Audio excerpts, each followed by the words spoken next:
Part 3, looking for a bad reaction. Divorce is ugly.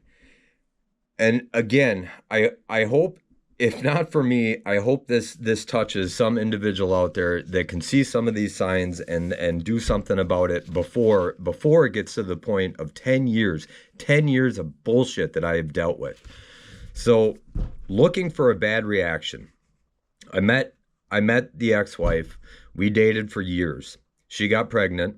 We had a child. His name was Jackson. We eventually got married. After marriage, we moved up north here. I am still in the same family home in Niagara as I have been since the marriage and since the divorce, 10 years later. Then came the accusations.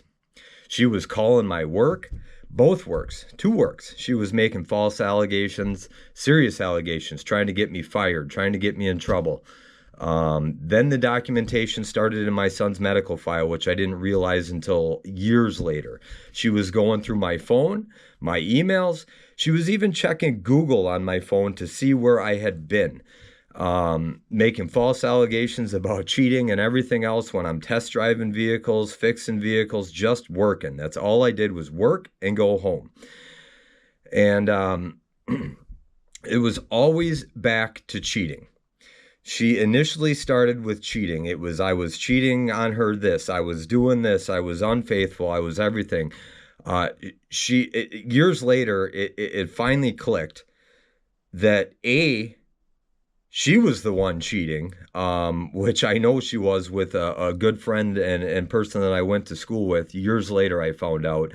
And B, she was just trying to get that reaction to get me in trouble, get me arrested, and get me out of the family home. And she knew it pissed me off because it wasn't true.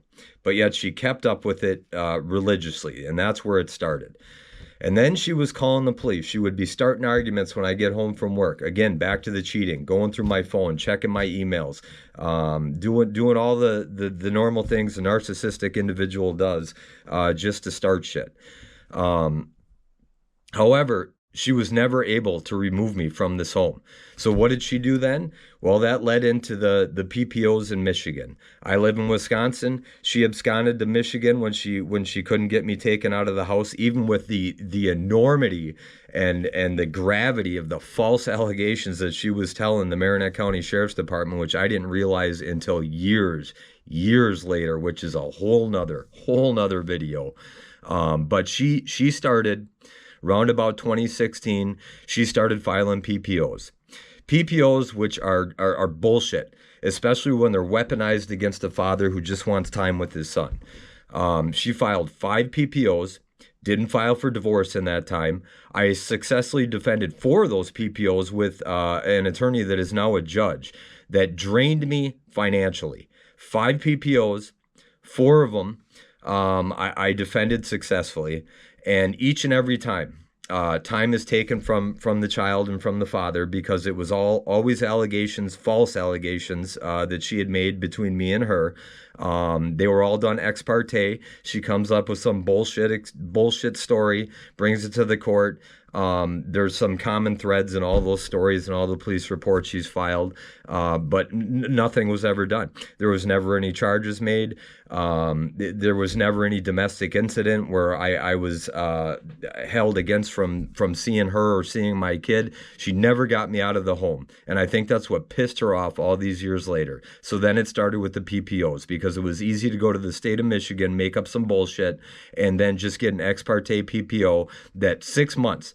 It takes at least a minimum of 6 months for an individual to combat that, file a response, get a hearing in front of a judge, and then get it dismissed. And after thousands and thousands and thousands of dollars later, she still had not filed for divorce. In fact, after the 4th PPO, Judge Lacoste now, I had gone and filed for divorce myself. And the biggest goddamn fucking mistake I have ever made in my life is dismissing that divorce because I gave her another chance.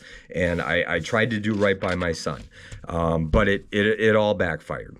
And it's bullshit. Because 10 years later, she has continued to do the same shit. And it's crap. Because all I want is time with my son. I never got time taken. I never got the time taken during the PPOs that were false falsely put against me, successfully defended, and that time was never given back. I missed my son's first birthday because of the first PPO she had ever filed. And the family courts don't give a shit. The courts in Michigan don't give a shit. It's nonsense. And this is where this is an abuse of the system by a scorned ex-wife. That's a system that's designed to protect individuals and protect women going through shit that they should be protected from. But then you have an individual like my ex-wife Stacy just abusing the shit out of this for 10 goddamn years. And here we sit. Stay tuned for part 4.